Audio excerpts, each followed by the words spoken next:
రేవంత్ అన్న intermediate junior lecturer మరియు polytechnic lecturer నియామక పత్రాల అందజేత కార్యక్రమంలో గత 10 ఏళ్ల పాలనలో కేసీఆర్ గారు రాష్ట్రానికి క్యాన్సర్ ఇచ్చిపోయిండు.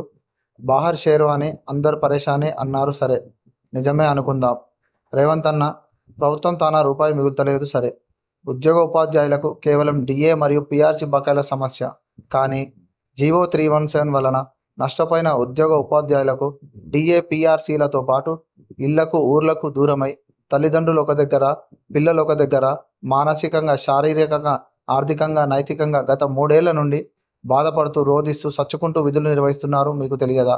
గత బీఆర్ఎస్ ప్రభుత్వంలో జారీ చేసినటువంటి 317 జీవో వలన ఆత్మహత్య చేసుకున్న ఉపాధ్యాయురాలు వేతాల సరస్వతి మీకు గుర్తులేదా? 317 జీవో వలన గుండెపోటుతో మరణించిన హెడ్ మాస్టర్ జైత్రం నాయక్ మీకు గుర్తులేడా? వీళ్ళ కుటుంబాలను పరామర్శించి 317 జీవోపై పోరాడతా, రద్దు చేస్తా అన్నది మీకు గుర్తులేదా? అధికారంలోకి వచ్చిన 48 గంటల్లో 317 జీవో బాధితులకు న్యాయం చేస్తామని గాంధీభవన్ సాక్షిగా 317 బాధితులకు చెప్పింది మీకు గుర్తులేదా? 317 జీవో బాధితులకు న్యాయం చేస్తామని మేనిఫెస్టోలో హామీ ఇచ్చింది మీకు గుర్తులేదా? ఇప్పటికీ 317 వలన, ప్రయాణాల వలన కుటుంబాలకు, పిల్లలకు, భార్యాభర్తకు దూరమై మానసిక క్షోభ అనుభవిస్తూ, ప్రమాదాలకు గురై, వివిధ ఆరోగ్య సమస్యలు వచ్చి, గుండెపోటుతో రకరకాలుగా దాదాపు 30 మంది చనిపోవడం జరిగింది. మీ ప్రభుత్వంలో కూడా నిన్నగాక మొన్న సంతోష్ కుమార్ అనే ఉపాధ్యాయుడు 317 వలన ఇంటికి, కుటుంబానికి, పిల్లలకు దూరమై మానసికంగా తట్టుకోలేక ఆత్మహత్య చేసుకున్నాడు. సీఎం గారు, సమస్య పూర్వపరాలు తెలిసిన మీరు ఇంకా జాప్యం చేయడం తగదు. జాతి నిర్మాతలు ఒక్కొక్కరు పోతుంటే సమాజానికి మంచిది కాదు.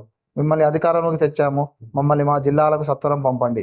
ఇది ఆర్థిక అంశం కాదు, రాజకీయ అంశం అంతకన్నా కాదు, కేవలం పాలనాపరమైన నిర్ణయం.